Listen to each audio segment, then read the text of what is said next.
बहुत समय पहले की बात है। सोनापुर नामक गांव में सुमित्रा अपने 3 बच्चों के साथ एक कच्चे मकान में रहा करती थी।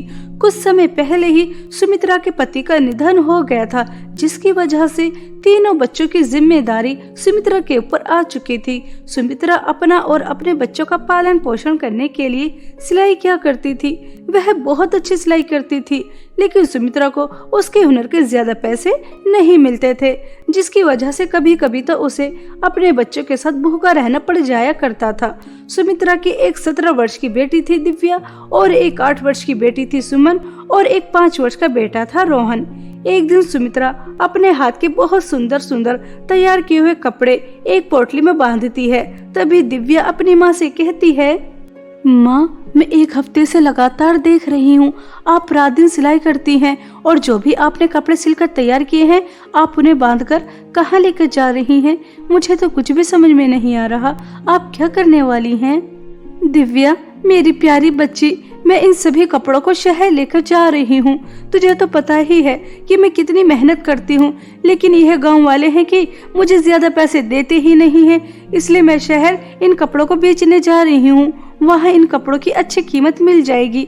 तुम देखना, अब जो तुम्हें 1 समय का खाना मिलता है ना, उसके बाद तुम्हें 2 समय का खाना मिलने लगेगा। दिव्या, तुम बड़ी हो, मेरे जाने के बाद अपने दोनों भाई बहन का अच्छे से ख्याल रखना। ठीक है मेरी प्यारी बच्ची, मैं जल्दी कपड़े बेचकर वापस आ जाऊंगी, और जब तक मैं वापस आऊंगी उतना राशन घर में रखा है। ऐसा कहकर सुमित्रा अपने हाथ से बने हुए सभी कपड़ों की पोटली बांधकर और अपने बच्चों से विदा लेकर शहर के लिए निकल जाती है। शहर जाने के लिए रास्ते में एक नदी पड़ती थी, जिसे नाव में बैठकर पार करनी पड़ती थी। सुमित्रा अपनी पोटली समेत नाव के अंदर बैठ जाती है, लेकिन तभी बहुत तेज तूफान आता है और वह नाव डिसबैलेंस हो जाती है, जिसकी वजह से सुमित्रा अपने कपड़ों की पोटली समेत नदी के अंदर बहकर कहीं गुम हो जाती है। ऐसे ही कुछ दिन बीत जाते हैं। घर पर दिव्या, सुमन और रोहन अपनी माँ के आने का इंतजार कर रहे थे, और घर में जो भी कुछ राशन था वह भी खत्म हो गया था। तभी सुमन दिव्या से कहती है, दीदी, पता नहीं माँ कहाँ गुम हो गई। 5 दिन के लिए कह कर गई थी और आज पूरे 10 दिन हो गए। उन्हें तो अपने बच्चों की चिंता ही नहीं है। उन्हें अच्छी तरह से पता है कि घर में कितना कम राशन था। ये 10 दिन हमने किस तरह से गुजारे हैं, हमें ही पता है। सुमन, यह माँ के बारे में तुम किस तरह से बातें कर रही हो? माँ मौज मस्ती के लिए तो शहर नहीं गई, वह हमारे अच्छे के लिए ही तो शहर गई है। पता नहीं कहीं माँ के साथ कुछ गलत तो नहीं हो गया। मुझे तो बहुत चिंता हो रही है। तुम रोहन का ख्याल रखना, मैं अभी आती हूँ। शहर को जाने वाले रास्ते पर पता कर आती हूँ, आखिर बात क्या है। ऐसा कहकर दिव्या शहर को जाने वाले रास्ते यानी कि नदी के पास जाकर वहाँ के लोगों से मालूम करती है, तो उससे एक औरत कहती है, बेटा, कहीं तुम उस औरत के बारे में बात तो नहीं कर रही जिसने रेड साड़ी पहन रखी थी और हाथ में कपड़ों की पोटली थी? बेटा, उसके साथ तो बहुत गलत हुआ। जैसे ही वह नाव में बैठी तभी बहुत तेज तूफान आ गया और नाव के साथ बहकर पता नहीं कहाँ चली गई। लगता है अब तुम्हारी माँ जिंदा नहीं रही। नहीं आंटी जी, ऐसा नहीं हो सकता। हमारी माँ हमें अकेला छोड़ के नहीं जा सकती। वह तो शहर जा रही थी, माँ हमें अकेला छोड़कर कैसे जा सकती है? अब हम उनके बिना कैसे रहेंगे? घर पर रोहन कितना छोटा है, वह माँ के बिना कैसे रहेगा? और घर में तो राशन भी नहीं है। अब हमारा पालन पोषण कैसा होगा? माँ अब तो हमारे अच्छे के लिए शहर जा रही थी, लेकिन हमारे साथ इतना बुरा कैसे हो गया? पहले पिताजी और अब आप। नहीं माँ, आप हमें अकेला छोड़ के नहीं जा सकती। आप जहाँ भी जल्दी से वापस आ जाइए माँ, वापस आ जाइए आप। वह औरत दिव्या को दिलासा देती है और दिव्या उदास होकर घर आ जाती है और घर आकर अपने छोटे भाई बहन को अपनी माँ की मौत के बारे में बता देती है। अपनी माँ की मौत की खबर सुनकर दोनों भाई बहन बहुत ज्यादा रोते हैं। तभी दिव्या सुमन और रोहन से कहती है, सुमन और रोहन, हमारी किस्मत में जो भी लिखा था वह हमारे साथ हो चुका है।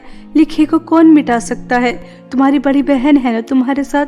मुझे थोड़ी सिलाई करनी आती है, इसलिए मैंने सोचा कि मैं बुटीक पर जाकर नौकरी करूंगी और वहां से जो भी कुछ पैसे मिलेंगे उससे मैं तुम दोनों का पालन पोषण करूंगी। तुम्हें परेशान होने की जरूरत नहीं है। बस मेरे प्यारे भाई बहन आज और पानी पीकर अपना गुजारा कर लो। और अगले दिन बुटीक पर जाती है। तभी बुटीक मालकिन कहती है, देखो पहले तुम्हें हमें लहंगा सिलकर दिखाना होगा कि तुम कैसे सिलाई कर लेती हो, उसी के बाद हम तुम्हें नौकरी दे पाएंगे। मालकिन के इतना कहते ही दिव्या सिलाई मशीन पर बैठ जाती है और बहुत मेहनत और लगन से एक बहुत सुंदर लहंगा सिलकर तैयार करती है, जिसे देखकर बुटीक मालकिन दंग रह जाती हैं और वह तुरंत उसे नौकरी दे देती हैं और एडवांस पैसे भी। अब दिव्या अपने घर के लिए बहुत सारा राशन लेकर जाती है और शाम को स्वादिष्ट स्वादिष्ट अपने दोनों भाई बहन के लिए खाना बनाकर देती है। ऐसे ही समय बीत रहा था। दिव्या बुटीक पर बहुत मेहनत से काम कर रही थी और पैसे कमा रही थी और अपने दोनों भाई बहन का पालन पोषण कर रही थी। अब दिव्या के घर के हालत पहले से थोड़े बेहतर हो जाते हैं। एक दिन बुटीक मालकिन दिव्या से कहती हैं, देखो दिव्या, हमारे बुटीक पर तुम्हारी वजह से बहुत ज्यादा कस्टमर आ रहे हैं। मैं तुमसे बहुत ज्यादा खुश हूँ और कल ही मुझे एक बहुत बड़ा ऑर्डर मिला है 50 लहंगों का और यह ऑर्डर मैं तुमसे करवाना चाहती हूँ। इसके तुम्हें अच्छे पैसे भी मिल जाएंगे। देखो दिव्या, तुम मुझे निराश मत करना। तुम तो जानती हो कि मेरी एक ब्रांच दूसरे गांव में भी है, मुझे वहां जाना पड़ रहा है। मेरे पीछे तुम ही इस बुटीक को संभालोगी और ये ऑर्डर भी पूरा करोगी, ठीक है? मालकिन जी, आप चिंता ना करो, मैं इस बुटीक को बिल्कुल अपना जैसा ही समझूंगी। आपको शिकायत का मौका नहीं दूंगी और समय रहते ऑर्डर भी पूरा हो जाएगा। बुटीक मालकिन दिव्या के ऊपर भरोसा करके उसके ऊपर बुटीक की सारी जिम्मेदारी छोड़कर दूसरे गांव चली जाती हैं। लेकिन बुटीक में एक लड़की थी काजल, जो हमेशा दिव्या से जलती थी, उसकी तरक्की से जल रही थी।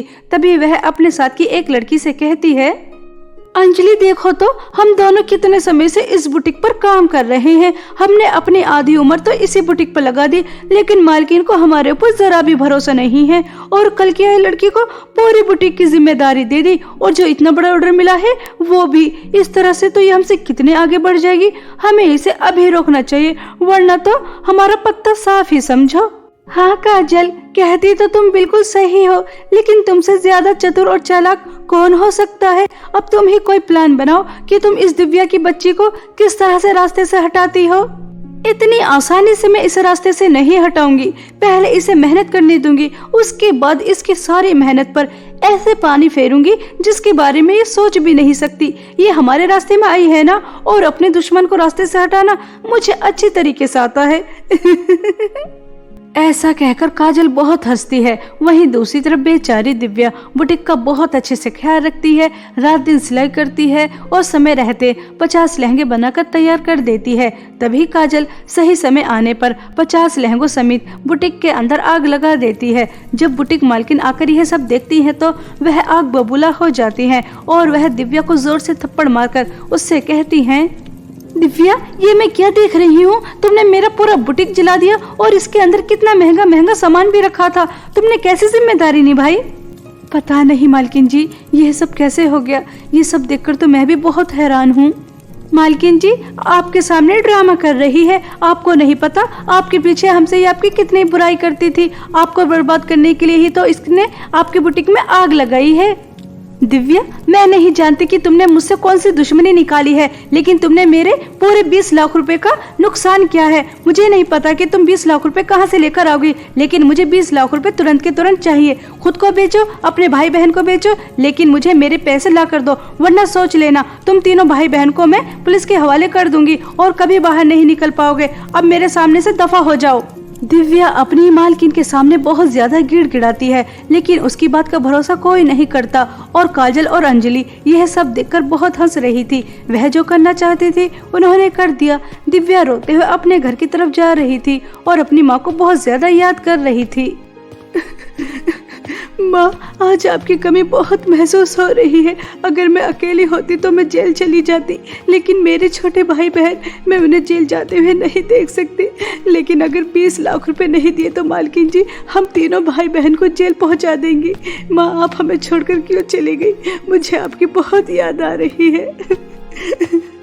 इस तरह से दिव्या बहुत ज्यादा रो रही थी। तभी वहाँ पर दिव्या की स्वर्गवासी माँ की आत्मा आती है और वह दिव्या से कहती है, बेटा, मैं तुम्हें छोड़कर कहीं नहीं गई, मैं तुम्हारे साथ हूँ। माँ कभी अपने बच्चों को अकेला नहीं छोड़ती, चाहे वह इस दुनिया से क्यों न चली जाए। मेरे जाने के बाद तुमने अपने छोटे भाई बहन का कितने अच्छे से ख्याल रखा, मुझे तुम पर गर्व है। तुम बहुत अच्छी बहन हो बेटा।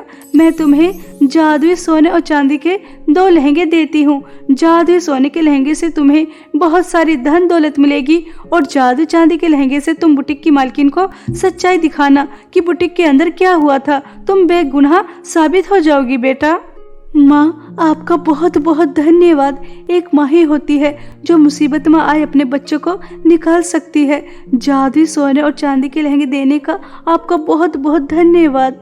दिव्या अपनी माँ के जादुई सोने और चांदी के दोनों लहंगे अपने घर लेकर आ जाती है और अपने दोनों भाई बहन को उनके बारे में बताती है। तभी रोहन कहता है, देखा सुमन दीदी, माँ हमारे साथ नहीं है, लेकिन फिर भी उन्होंने हमारी किस तरह से मदद की। अगर माँ हमें जादुई सोने और चांदी के 2 लहंगे नहीं देती तो आज हम जेल में होते।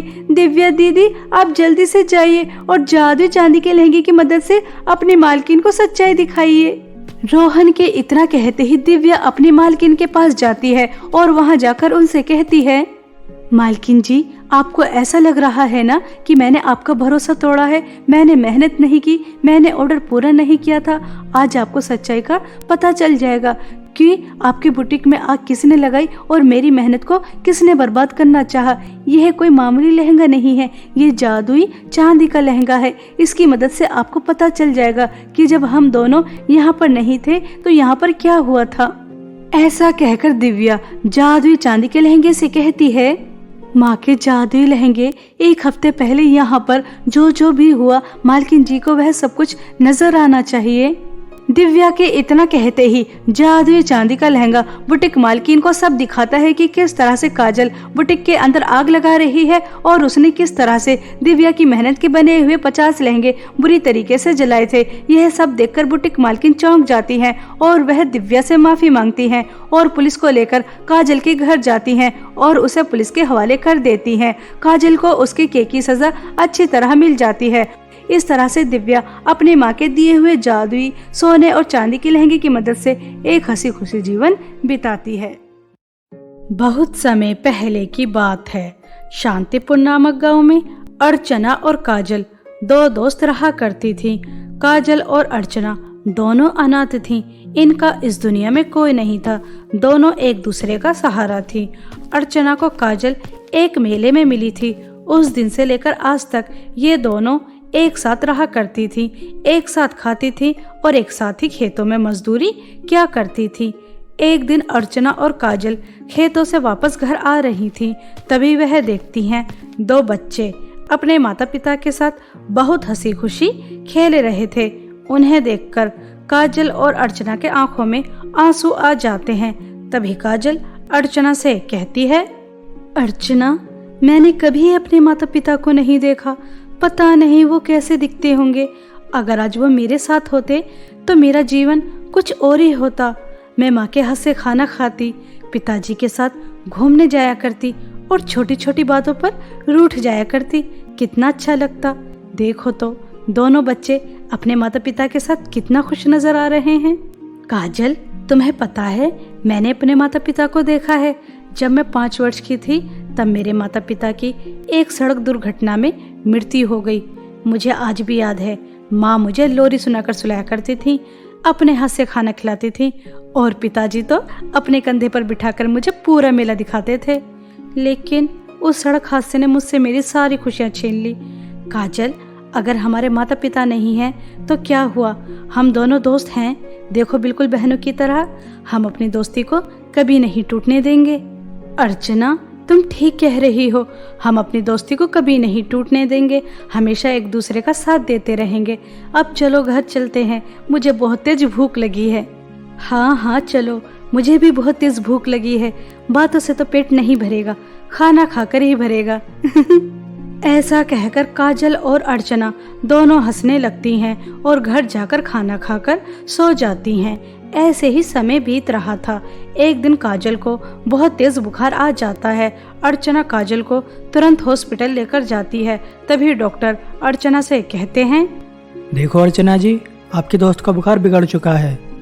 लगता है इन्हें काफ़ी दिन से बुखार आ रहा था, लेकिन इन्होंने अपने ऊपर ध्यान नहीं दिया और ये काम करती रहीं। इन्हें कम से कम 1 महीना हॉस्पिटल में रहना पड़ेगा और इनका ट्रीटमेंट अच्छी तरह चलेगा, तभी हम तुम्हारे दोस्त को ठीक कर पाएंगे, वरना तो हम कुछ नहीं कर सकते। डॉक्टर साहब, 1 महीने का कितना खर्चा आएगा? कम से कम 2.5 से 3 लाख तो मान कर चलो। अर्चना इतने सारे पैसे सुनकर घबरा जाती है, क्योंकि दोनों मजदूरी क्या करती थी और जो भी कुछ कमाती थी वह रोजमर्रा की चीजों में खर्च हो जाया करती थी। कोई जमा पूंजी भी नहीं थी। अर्चना लड़खड़ाते शब्दों में डॉक्टर से कहती है, डॉक्टर साहब, मेरी दोस्त के सिवा मेरा इस दुनिया में कोई नहीं। मैं अपनी दोस्त को बचाने के लिए कुछ भी करूंगी।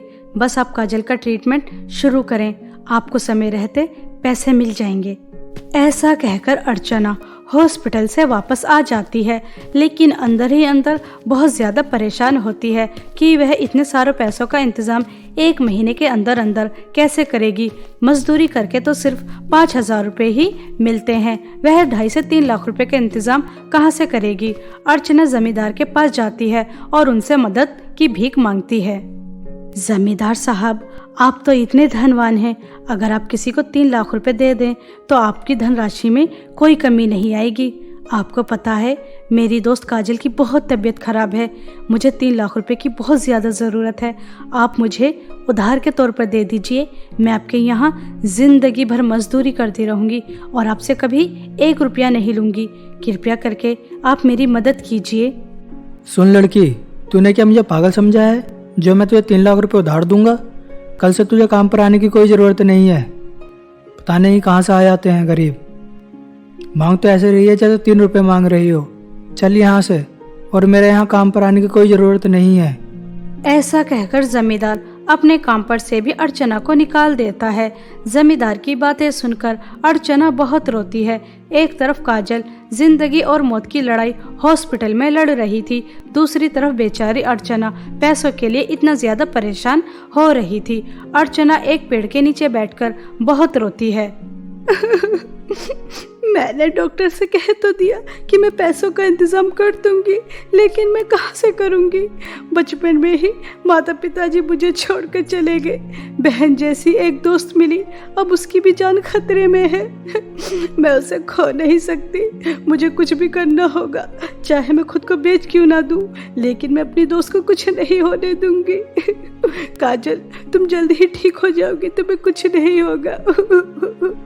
ऐसा कहकर अर्चना बहुत रो रही थी। अर्चना की यह सब बातें पास में खड़ी एक बूढ़ी औरत सुन रही थी।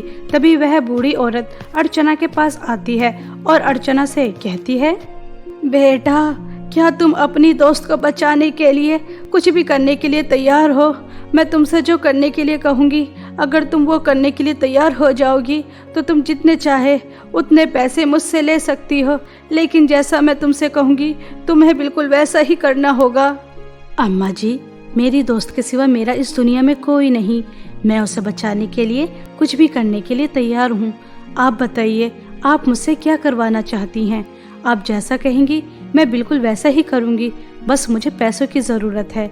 बताइए मुझे क्या करना है?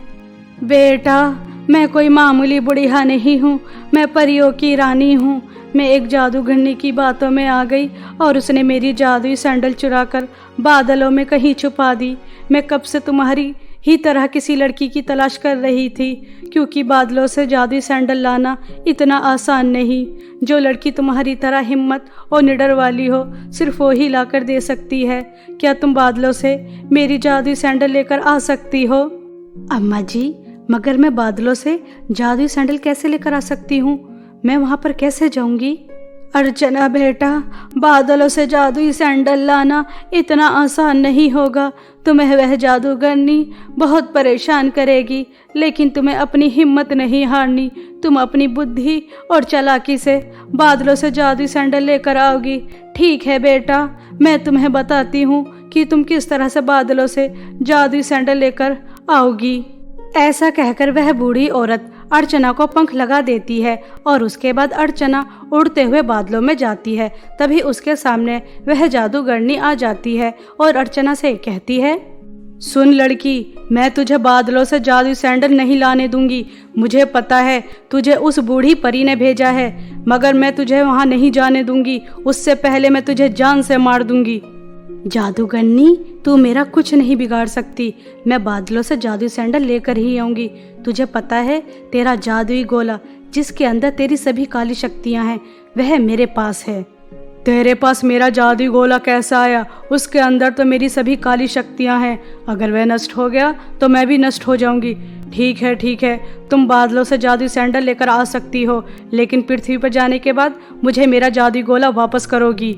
ऐसा कहकर अर्चना उस जादूगरनी से झूठ बोल देती है, क्योंकि अर्चना ने कुछ समय पहले लोगों से सुना था कि जादूगरनी की सभी काली शक्तियां उसके जादुई गोले में होती हैं।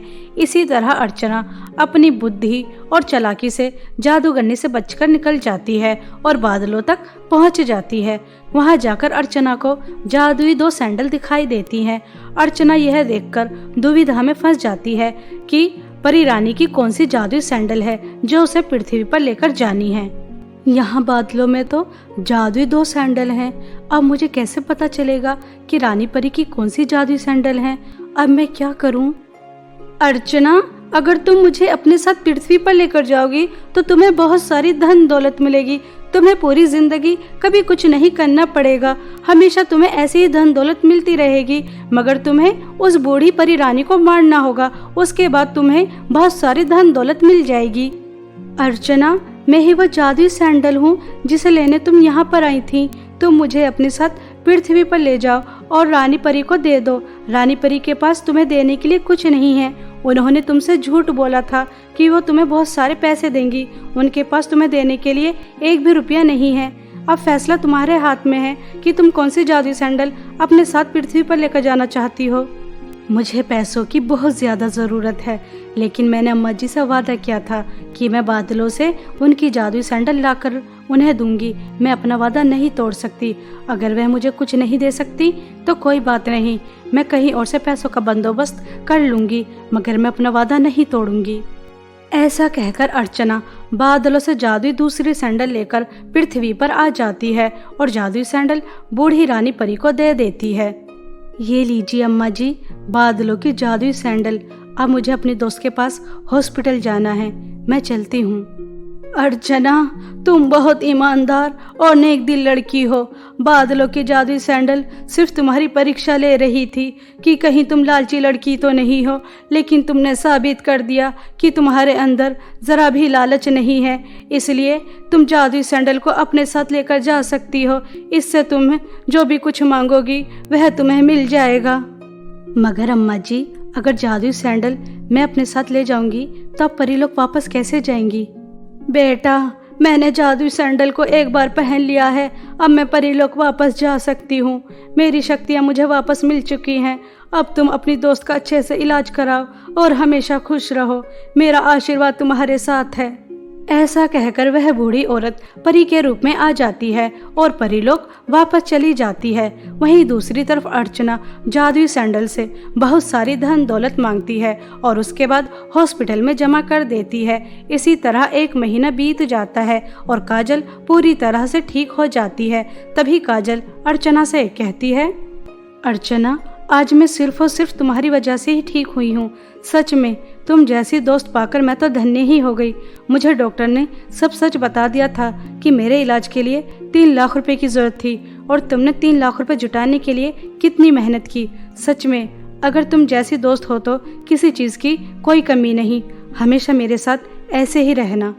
ऐसा कहकर काजल अर्चना को गले लगा लेती है और दोनों दोस्त जादुई सैंडल की मदद से एक दिन बहुत अमीर हो जाती हैं और खुशी खुशी अपना जीवन बिताती हैं।